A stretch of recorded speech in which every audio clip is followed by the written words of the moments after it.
WBSU Bulldog Nation Radio, streaming worldwide from the oldest, the boldest, and the coldest HBCU in Maryland, Bowie State University. Once again, I am your host, Julian Kavanaugh, and we have a very, very special guest here today. I'm going to let her introduce herself. Thank you so much, Ray. I love your voice. Oh my God, I didn't know you sounded that deep. Oh my God, I could listen to you all day long. Thank you so much for having me.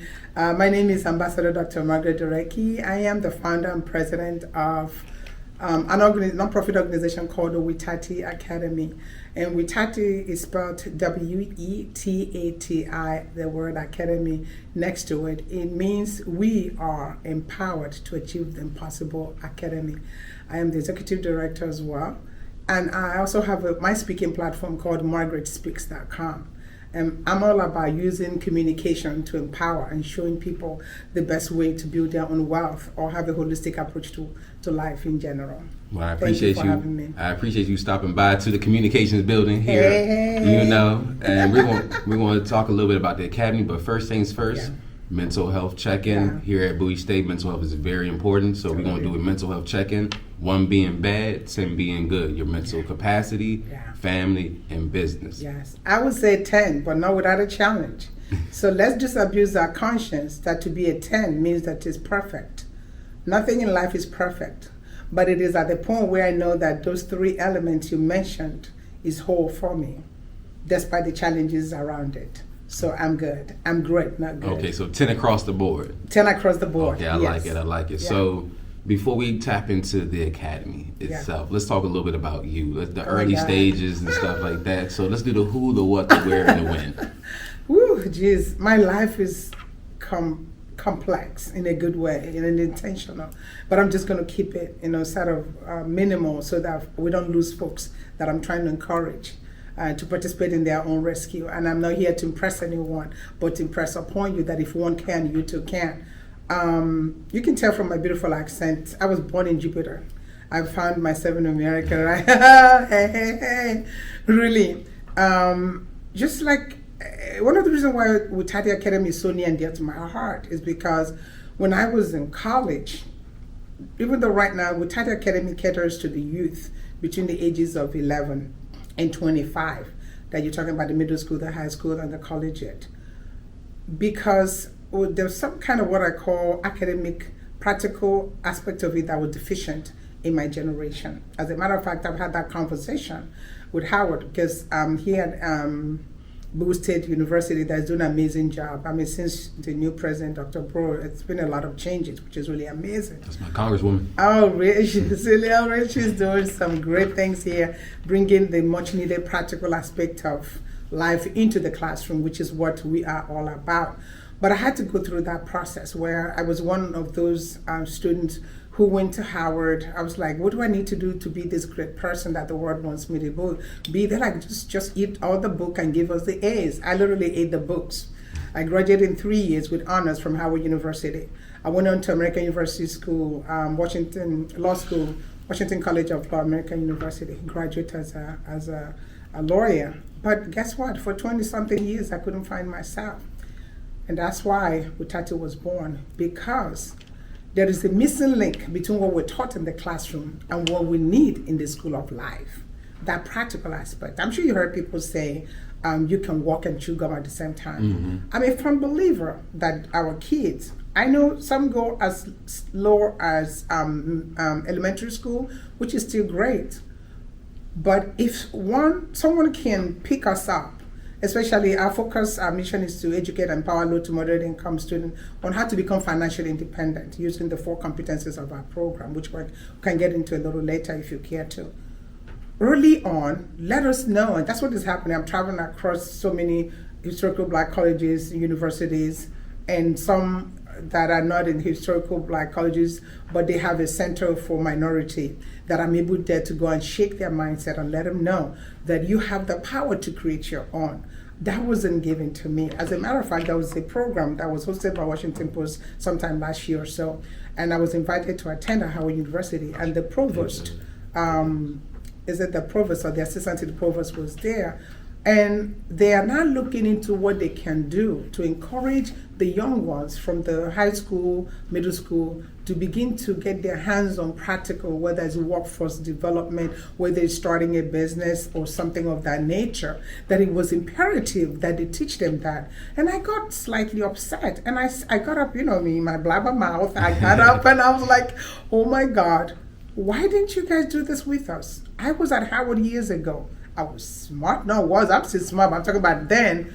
And I know that if somebody showed me that there's a new way, that I could have been doing some practicals while I was getting my classroom A's, I would have been further along in life. Though I'm grateful that my pain now has a purpose. Because of what didn't happen, I'm able to help your generation and much more. But he apologized. You know what he told me? He said to me, that was then. We didn't know any better. Now we're doing differently. Because we now see the importance of encouraging the young ones to get their hands on wet initially during the time they're still young and coming. That's really how and why I live. This is the reason why I believe that Wetati Academy is going to go far and wide. It is my cry for the world.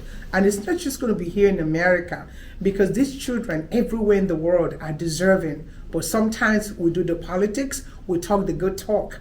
But when it comes to the greedy, needy, whatever the word is, where the rubber meets the road, we look away and then go back in politics and say whatever that we think, the cliche that sounds really great. But I'm determined, with or without anybody, because one with God is with majority, we're making headways. That's really how this came about. And every year it gets gooder and gooder. Don't let me give you guys bad grammar. That's it. When you say gooder, it's like when good has gone to a place where it becomes bad. That's the point. Okay. And I see we have a nice array of books laid out. Let's talk a little bit about that. So you're an author. Oh, there's nothing that I'm not.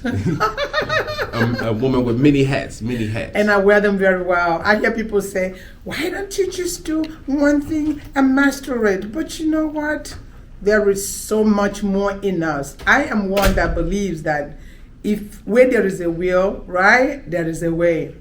And I realize that the more you challenge yourself personally, that you can do things, is amazing. Just like the muscles. If you activate your muscles and challenge your muscle to do something, you'd be amazed what it would do for you, regardless of your age.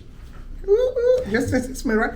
It's the same thing with your brain and your abilities. One thing you cannot find me doing is wasting my time. I don't do useless talk. I don't do useless friendship. I don't do useless business. I am intentional about what I do. I'm intentional with my own objectives and purpose in life. And I'm not here to present to you that I'm Jesus Christ. That's not what I'm saying. I'm saying that I have been endowed with the ability and capability, and the capability that is given to me by my Creator, that I can do all things through Christ, right? So the year 2000, this book, How to Succeed Against All Odds, was the first book I wrote. There was, in fact, everything's come full circle. There was a business venture. The thing that some of the students or individuals or youth don't understand is that every single big business was once somebody small or no idea at all. I remember 2 years ago, this little girl called Karen, who from College Park Academy, where they are one of our partners from a middle high school college level. And during the entrepreneurship program, I was giving them an example about how Walmart started. And it was not this big. It started in Arkansas, whatever. And she's like, excuse me, Dr. Dureke, do you mean to tell me that Walmart was once a small business? Think about that. Because one of the things that annoys me is that they show you guys the blame. But that's not where the secret sauce lies. I don't see a lot of shows where they're showing you the processes. Mm-hmm. It is the process that will make the people. But you become what you see, even if you don't like it. And that's why some of your generation or below go cuckoo, because when you look on the TV, everybody seems to be successful. It's like, am I the only one that is stupid? Well, you're not stupid. Nobody showed you how they got to that point. Now they've gained success. If they could change that narrative, because my thing is changing the narrative, creating your own opportunity.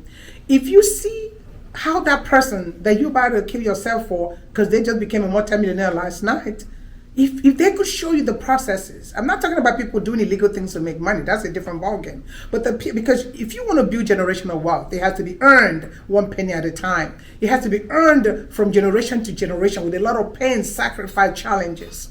But when you make it, that's when it becomes generational, right? So the point of the matter is, anyone who is not willing to participate in their own rescue, and I'm calling for going forward, which our theme is creating a seat on the table. I think I talked to you about that. You definitely did off air. Yeah, and somebody said to me, what is that? I don't like the mundane. I don't like the predictable. And I don't want to travel the path that is already cleared because there's nothing there. And I don't take the path to least resistance because there's nothing there. A lot of people want easy. There's nothing in easy. If it is easy, in Africa they say easy come, easy go, right? Right? Be okay with the challenge. Be okay with it, even if nobody likes what you do. If you know the history or the etymology of how I got here, bro, you're going to cry, but you get up and praise the Lord. Because it is in your pain that your purpose is birth. It is in your frustration that inspiration will birth. With you having so many different hats, I'm going to talk about the book when you finish. Go ahead. How do you manage your time? That's a great question. Okay, so this book, I wrote this book. It's called the 11 Proven Organizational Time Management Techniques, How to Become Highly Organized and Effective at Home and Work. My daughter, who is a great artist, Chichi, did this when she was in elementary school because all of our kids are successful entrepreneurs. And it's intentional and it's by design. Because you can't minister where you haven't bled. I could not go tell other parents that their kids can do this and that if our kids couldn't do it. Mm-hmm. You know what I mean? Me and my husband are like, it's not really, and I answered the question, but I want to qualify it. It's not really being born in America that is the American dream. It is not coming to America that is the American dream. It's what you do with the opportunity without making excuses. And I'm not saying that excuses are not legit, but I'm saying that if whatever belief system you had has not birthed you, giving you that which you desire, I don't care how legit it sounds, you need to get rid of it because it's not working for you, right? I'm able to do this because I'm intentional with my time. You will never catch me in the lane of talking rubbish because time is your most important asset. I will not go to an event that is not intended. If I want to go to a party and I said I'm going to be there the whole day, if everybody's leaving an hour before, I'm not going to leave because I predetermined I'm going to be there to the end of it.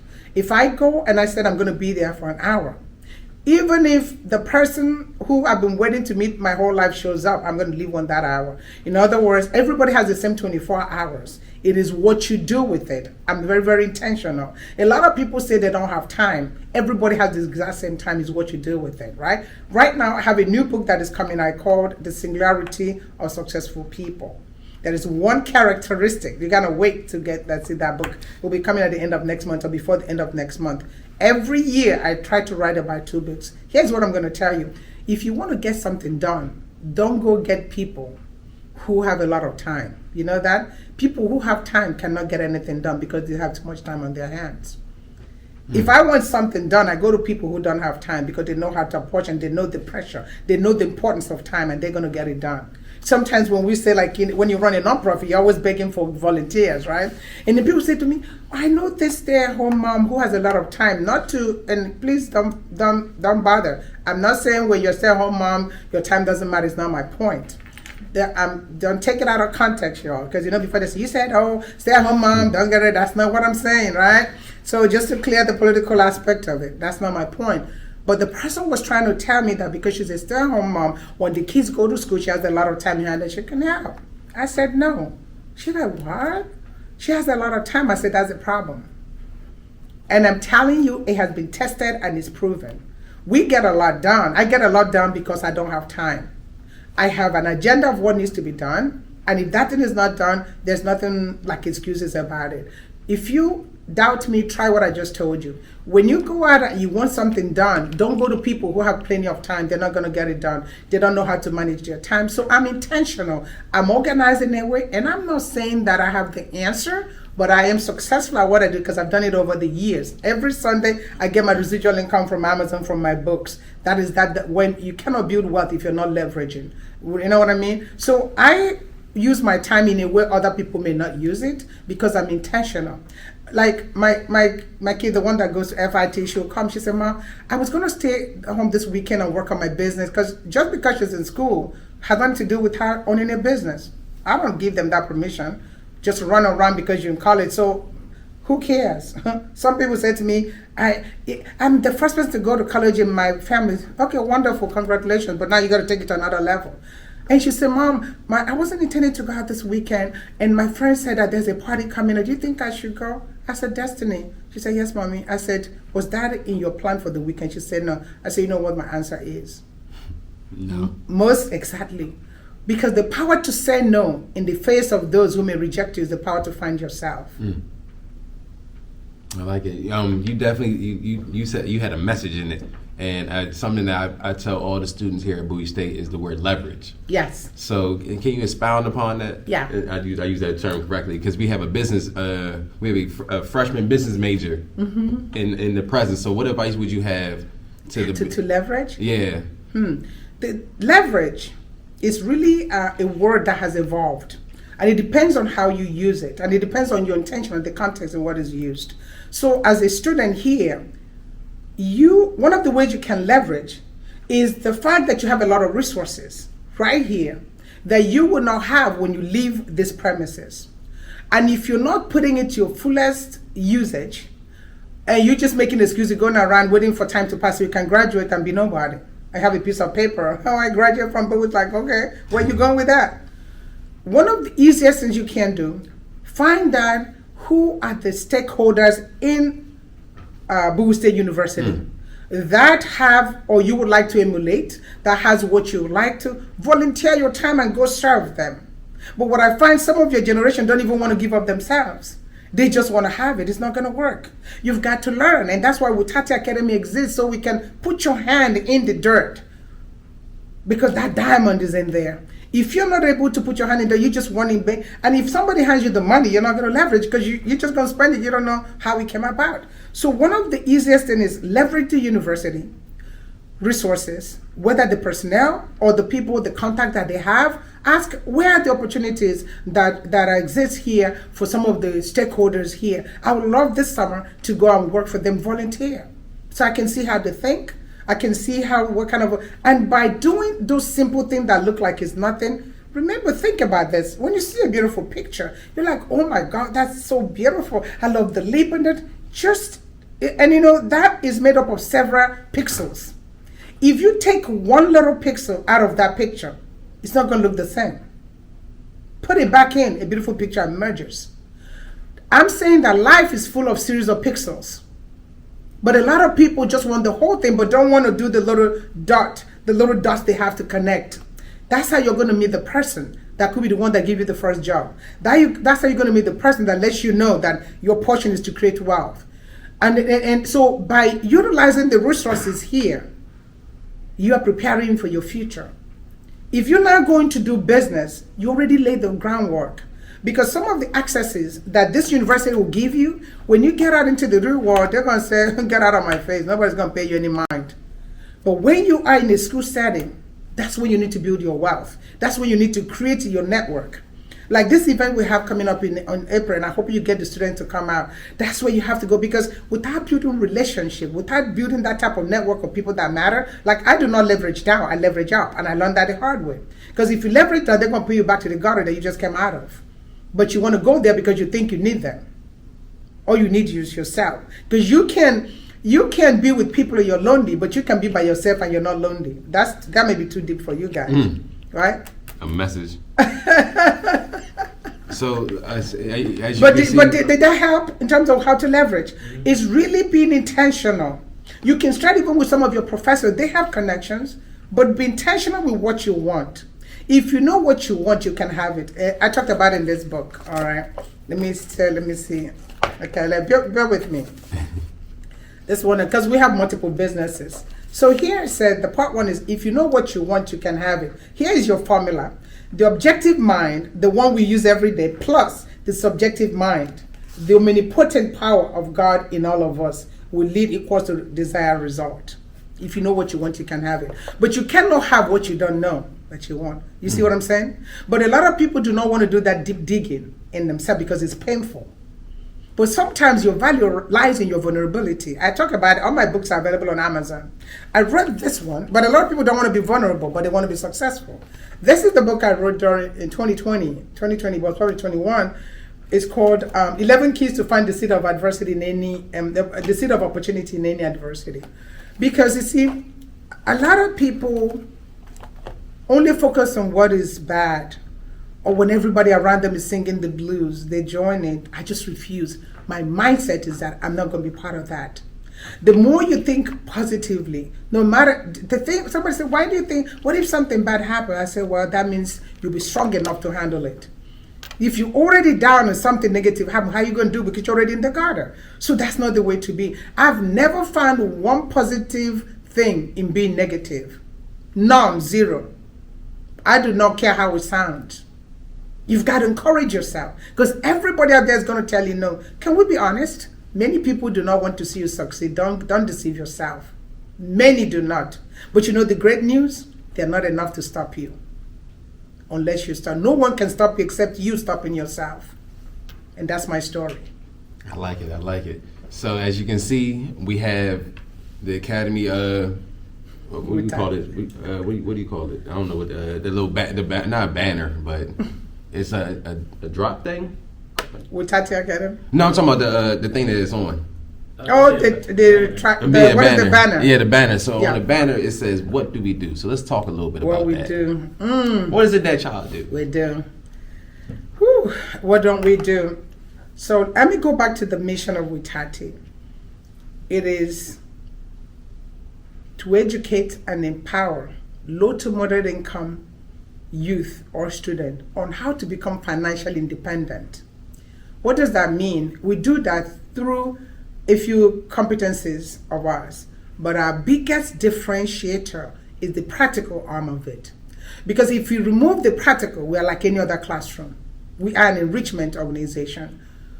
So that is financial literacy, and we have a lot of our partners from Truist Bank to Fulton Bank and so many others, and SATEC, that we have a lot of big boys and girls who's come to say, and they will say, I wish there was a Wetati in my life when I was young.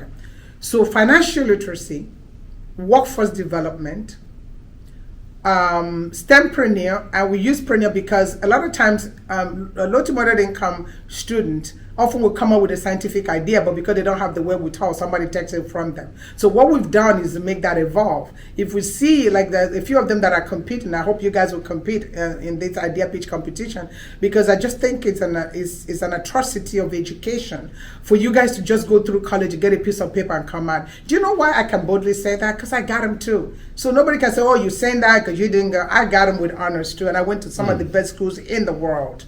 And if that sounds like I'm bragging, I earned it, y'all. I know that's right. Right? So from there, we go to entrepreneurship. And then we have the Idea Lab, where we teach the youth how to take an idea from inception to implementation. If you learn that, you can apply it to the other somewhere life. And then we end with the Dureke Idea Pitch Competition, which is our finale. Initially, we did it in a way that it was kind of similar to others. I'm like, if we go through this the whole year and we're not able to position this youth on how to now practicalize what we taught them through our sessions, that doesn't make any sense. That's how the Idea Pitch Competition, we do that every year. But this is the key. We create a live scenario, and I know a lot of people are going to copy what I'm saying that term, but nobody can be Margaret Dureke, Dr. Angel, because I have to be truthful to what I'm doing in order to make it work. Where the students actually have, we have a system in place to help them take that thing we taught them, play themselves in a real life situation. By the time they finish it throughout the year, if they were going to say they're going to California, they're going to do this, they're going to say, wait a minute, if this is what my life looks like, I think I need to stay here in DC. If this is what my life looks like, I need to move to California. We're the only one that do it that way. Because I know it came from my pain. Having been one of the best students at Howard University, my name every semester was on that board with my averages. And again, I earned it. Howard is down the street. If anybody says, now go check, go ask them, they pull my record. Only to realize that what I needed was somebody to point me in the direction of the importance of practical knowledge. Give me the chance. I'm a lot older now. I graduated Howard 86. I'm trying to date myself. Man, you guys weren't even born. But it's okay. But I went through such a time as this so that your lives, in terms of that financial mindset, how could you be independent? Why should all of you just go look for a job? What if you're the one that have the idea, but nobody told you have the power? I just spoke to a few students, I think the African Student Association at University of Maryland about 2 weeks ago. They had a program, and somebody said, please let her speak for 5 minutes. Are you guys following me? You guys better follow me on LinkedIn. Either with Tati, either with Tati or MargaretSpeaks.com. I was able to, in 5 minutes, they ran after me. They were like, nobody has ever talked to us like this. All I'm saying is give these children the respect that they need, that they are better than this, that they're smarter than most of us think that. Because you know what happened? I was talking about this with another adult yesterday. Why most of us start our own businesses at an older age. By the time we're ready to succeed, we're not saying we're going to see the Lord, right? And I'm not ready to see the Lord, right?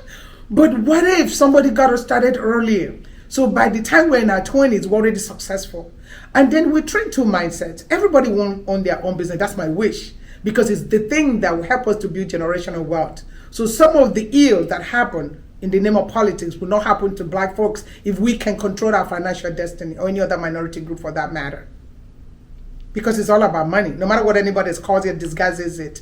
But if you build the wealth, right? And the thing about it is anything can be a business idea if you make it work. Find who the customers are. Find the mentors that you need and believe in yourself. The other mindset are those who are going to go work for other people. But why I push a little bit away from that, kind of push back on that a little bit, is that I was it IKEA, one of those I was about 2 months ago, and everybody's gone. Or it was just a machine that I have to go to make my payment. I was like, oh my God, because I love people. I love people. It's like me being in the candy with a candy store. So I went back 2 weeks later. Then they had 2 stores with 2 people. There are no more human beings. If you're an illiterate and you can't do technology, you can't do a checkout. What am I saying? Because of the wickedness of man and technology, all of you need to start thinking, how can I show up in the marketplace with my own idea? Because I ain't stupid. Who can help me? Let's test it out. And we have so many success stories here in Prince George's County. Would you like to share some of them? Yes. So there's this one called Green Mechanics. His name is Larry Davis. He's actually one of my best stories in the sense that I met him at University of Maryland because that's where we were housed at the Nimburu Cultural Center. In 2018, I spoke, he kept looking at me, you know how somebody looking at you like, okay, what is she talking about? And at the end, I got down at the podium, and then he came to me and said, Dr. Dureke, you keep telling everybody they need to be an entrepreneur, but everybody don't have an idea. I said, no, you just lie to yourself, you do. You know why I know? Every single individual has an idea that is unique to them alone. Think about that. But you know why people don't regard theirs? Because the idea came to them and they don't feel good about themselves and they don't think that they are worthy. Then they think that the idea is not worth anything and they dismiss it. So here we go. I said, okay, after challenging him for a few minutes, and then I said, okay, Larry, now that you don't believe you have any idea, what do you care about in this world? He said, the weather. Storm, whatever, water storm. I said, that's your idea. Go and do some research. Find element of the ecology, environmental or whatever, the ecology, whatever, and that you can turn into a business. That's what he did. He came back with water storm. Let me tell you, he competed in our idea pitch competition, I think it's 2019 or so. He didn't win. They were number 4. And he went back down like the wet noodle. You know, when you push a wet noodle, it comes right back up. But I believed in this young man, and I still believe in him. It was 4 of them that competed. So I told him, I said, here's what is important, and your students need to hear this. Everyone needs to participate in this idea. It doesn't matter what happened. Guess what? I said to him, I said, Larry, the fact that you were not 1, 2, or 3 in the winnership lane doesn't mean you did not learn the process. Because you learned the process, your idea is still so good. Go back and make something of it. Then the phone went dead. I didn't hear from him until 2021 or 20, and he calls me. He has this Barry White voice. Hello, Dr. Dureke. This is Larry, and I went there, and that's my boy right there. So he says, I just want to thank you for believing in me. Thank you for believing in me when nobody believed in me. Thank you for pushing me. I want to tell you that I'm now successful. His business today, he has contracts. He graduated in 2020 or so, but he didn't go out to go get a job through Wetati Academy, idea pitch competition. And I mentored him for years too before we got to that point. Because those who want to succeed, all they need is somebody to believe in them and let them know, even when they are down, that that's not the end of their lives. Today, he has contracts in DC, town of Bladensburg, and so more, some that I'm not even keeping up with him right now. And we have, so there's so many. And then the students from the high schools, now we move them to any university. Most of them go to University of Maryland College Park. And we work with the ones from Prince George Community College. Now they're participating in this. We help them get like a work paid, what do you call work study pay. So there's nothing we do not do. We take some to Mayor Tim Adams, the president of SATEC, you know Tim Adams, to his office where he teaches them in terms of business, right, in communication. Because we do all of those, take them live to those places. We have plenty of those. All we're asking is for more partners to come and partner with us so we can get this program to more youth in the county and beyond. Because I know you guys are capable. What you need is for people that matter, the stakeholders, to believe in you and give you the access and the support you need. And what if you didn't make it into business? Now you're more prepared to go into the workforce as an entrepreneurial employee. There's a difference between a regular employee and an entrepreneurial employee. If you are an entrepreneurial employee, you're not going to get fired because you're going to work it like it's your own. That's what they're looking for. And so education, as important as it is, trust you me, in the workforce today, they care about those who can do the work even with no education. I'm a business consultant, a retention and expansion consultant with Charles County. So in the work, when I go to talk to the businesses to find out their ills, their challenges, and things like that in terms of workforce need, what the businesses tell me is that they want somebody ready on day one to do the work. Then we do the checklist about education. They're like, I don't care about education. If the person can come in with no education and can do the work, I'll hire them before somebody with a degree. And I was like, oh my God, I got fired up all again. But they would prefer if you have education and now you know the work, but they're going to choose the work experience or doing the work than somebody who has just a classroom education. And why what we do is so vitally important. And I hope that the people who make the decisions in this county and beyond would listen to this and have a change of heart, is that if you don't give this youth or the students this opportunity for that practical experience, they're going to graduate, have a nice looking resume, go and apply for a job. They're going to say, okay, you don't have an experience, what you going to do?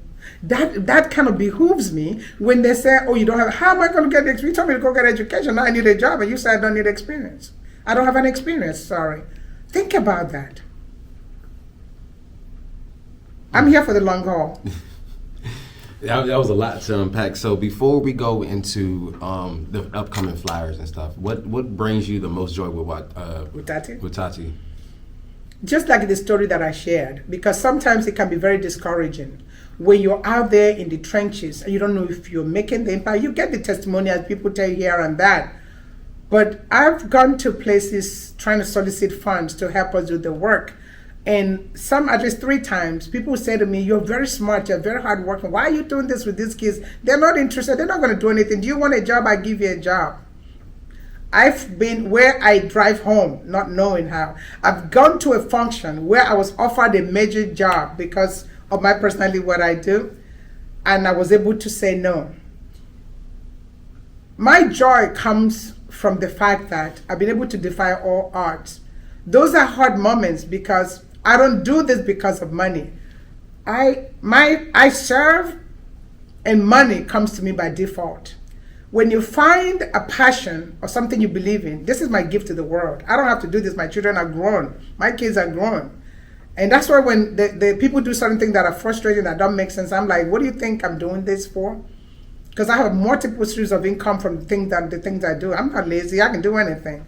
You can get money from anywhere, but this is my gift to the world. Because I had so many challenges coming up as a young girl, from every kind of adversity you can imagine. I don't want your generation and those coming behind you to go through that if I can have something to say about it. I believe in God. I believe somehow, some way, at the end, I want people's lives, especially their financial mindset, to be better because I was here. I know I'm going to be here for another 200 years for sure. But that's what gives me joy, knowing that I'm making a difference where it really matters. Because that financial mindset is a thing that has kind of perpetuated over the years, like, oh, those people create the job and you guys go get a job. Go get a job from them. Says who? That was then. So I'm big on changing that narrative, changing that mindset. And sometimes you don't know what you don't know until somebody comes along. And that's why I am looking for opportunity to travel to, starting out with mainly historical Black colleges and challenge their mindsets. Everybody's not going to do it, but I'm not here to help everybody, but those that are ready. I love it. I love it. So let's talk June 10th. Let's talk June 17th. Cool. You got 2 events going on the 17th, so we definitely want to talk about this. So let's talk about the idea pitch competition. Okay, that's so like I said, that like I narrated earlier, our program goes from, we work with the school system calendar, September to June. So June is sort of our finale, and we do it a big way. Like I love bold things, you know. So the idea pitch competition that I was talking about is a way of saying, and you don't have to have been in our program to participate. Anybody that has an idea, that's one thing that is not program kind of locked down. Anybody that has an idea that want to compete, they get free. The winners get some funding towards their business. They get coaching, they get mentorship. But to compete, you get those kind of resources as well. The competition is open to ages 11 to 25. But the breakdown of it is that the 11 years, the middle and high schoolers are in one category and the collegiates are in one. But the same, we have the template. I'm telling you, all you need, even a caveman can do. You can have your eyes closed and fill in the blank. That's how small. We didn't even require a business plan because some people are lazy, to be honest with you. They just want it easy. But you know, if wishes were horses, beggars would ride. So you can't. The college students have their own. The June 10th is the day where they are going to compete. One of the benefits of COVID, if I could say that, because all bad things always have some kind of silver lining if you allow yourself to perceive that, is that we no longer have to go live or in person to tutor or work with students. That distance was a challenge. So through the gift of COVID, we were able to pivot to online in some instances. And then occasionally, like the event we have in April, in June, we'll meet because that human contact is vitally important to connect, to give people a hug, smile, eat together, break bread. So the 10th is when the actual competition happens and it is virtual. So any person within that age range, even if they're not in school, that's why we put it on the student/youth can compete. And they're not alone. There's a template for them to fill in. We have like people with lived experience in their areas of interest that can coach them through that before they actually compete. So they're not going to, because one of the reasons why people don't endeavor is because they're like, okay, so who's going to help me? Now that I have this idea, where do I go from here? Because I've been through so much in my life to get to this point, I know what it feels like. That's why we preemptively prepare what the individuals are going to need so that they won't pull back and say, I can't do this, basically. So that's the 10th. But the competition is open right now online. When they go to Wetati Academy, WETATI academy.org and /competition, they'll see the portal for middle school and the collegiate. And my question to those who want something easy, where are you going with that? I don't want easy, because easy can never be magnified, right? If you want to make impact in life, you have to be willing to go through a little bit of pain. Pain has a purpose. I would rather have a growing pain than a dying pain. When you are growing, show me a child who didn't go through pain to grow now. But the beauty of it is when you cross over to the other side, then that beautiful baby is like, your walk, the pep in your walk is like, ooh. And when I get up to walk, they're like, what's wrong with that lady? I say, if you only know. Really? And then so that is open. People should go there and apply. And then someone say, well, I don't have time, I'm busy. I was talking to a lady yesterday, She said, I just want to tell you how proud of you. I'm waiting, I'm praying. Very soon I'm going to catch up with them. I just called her and I said, can you stop making excuses? She started laughing. She said, how did you know that? I said, do you know how many years I've known you? Keep saying you're praying. I said, who do you think sent me? Who sent me to you?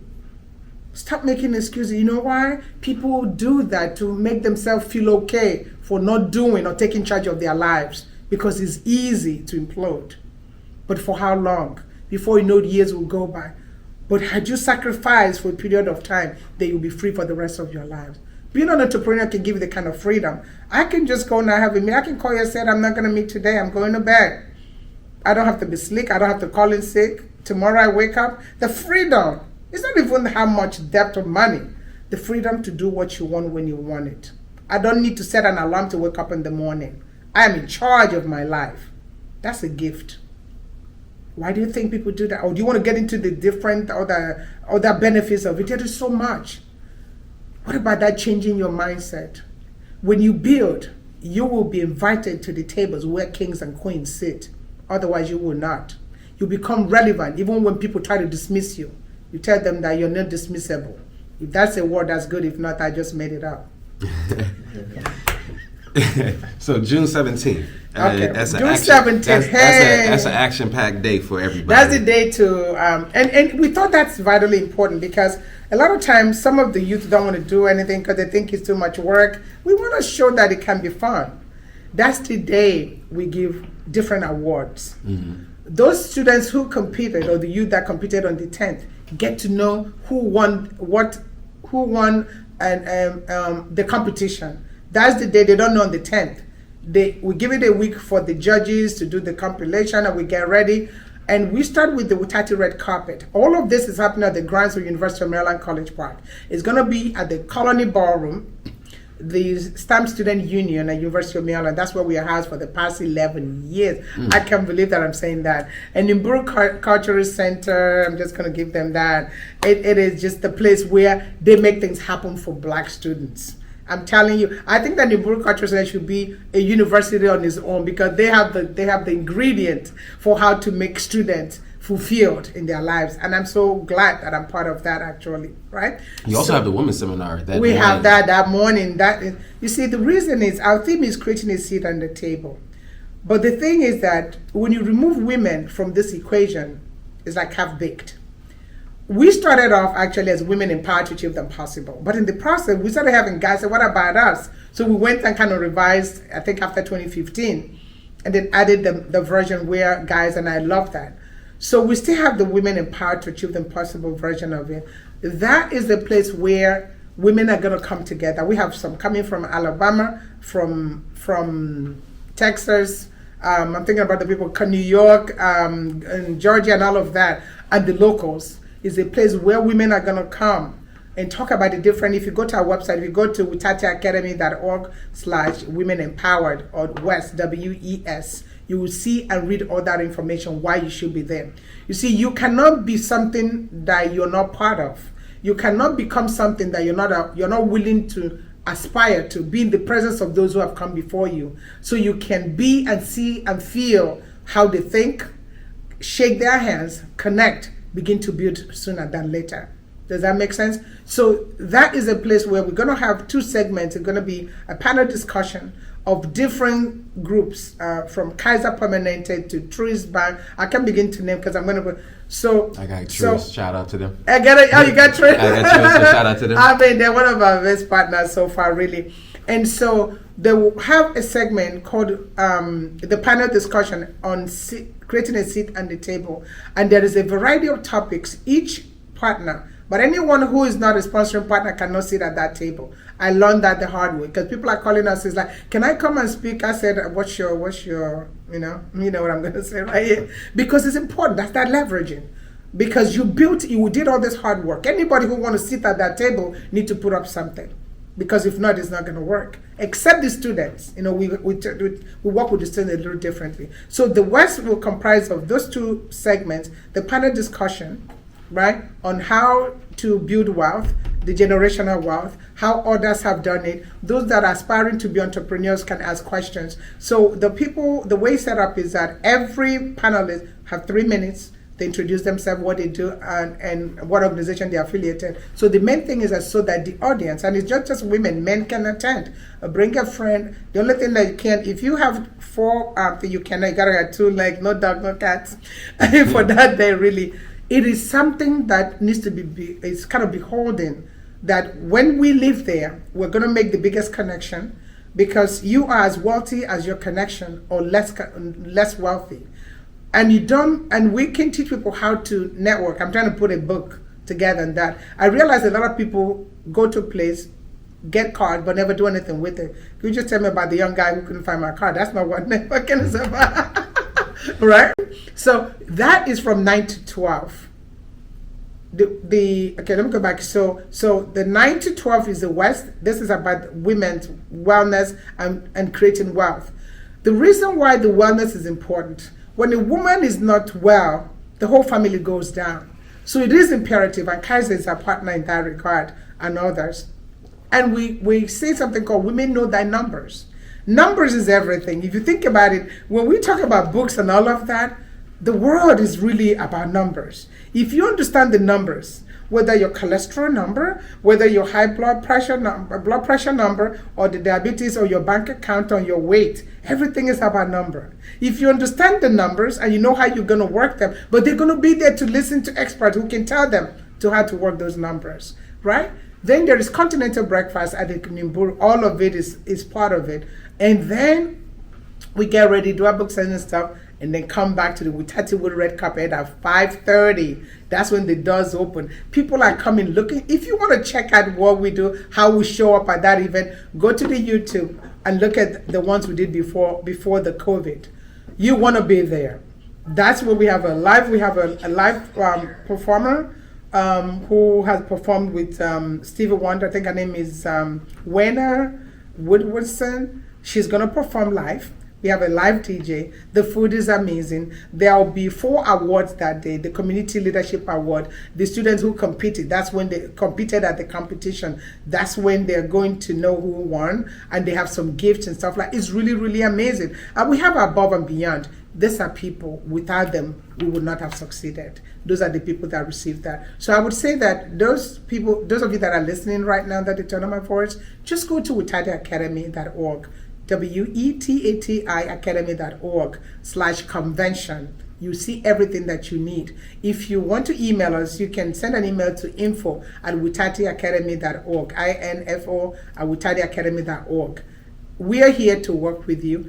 It is a community affair. The tribe is the same. If we come together with a similarly set mindset and tell our children that they have what it takes. And I can tell you this, there is no child out there that is useless. It is us that failed them. Because if we engage these students or the youth early on in life and challenge their mindset, give them something creative to occupy their minds where they can create. I remember this story years ago. I don't know, I think it's true, but this guy that wanted to punish the son. His son was misbehaving, and he just put him in his room and just turned on one of this media that does numbers. I don't know if you're one of those on Wall Street, and kept the boy there. Do you know, after some time when this guy came out, that's how he chose to do that. You see, so the punishment was constructive, because now he engaged in that because he had nothing else to watch, he had nothing else to do, so he got hooked to it. Do you know that? And I'm saying that to say that whatever we expose our children to consistently will become who they are. Don't tell your child what to be. Do and be what you want them to be, and they will follow. I want to thank you so much. I was going to say where can the viewers find you, but you already covered that. So I want to thank you so much for stopping by, dropping gems for us. And you're tuned in to WBSU, Bulldog Nation Radio, streaming worldwide from the oldest, the boldest, and the coldest HBCU in Maryland, Bowie State University.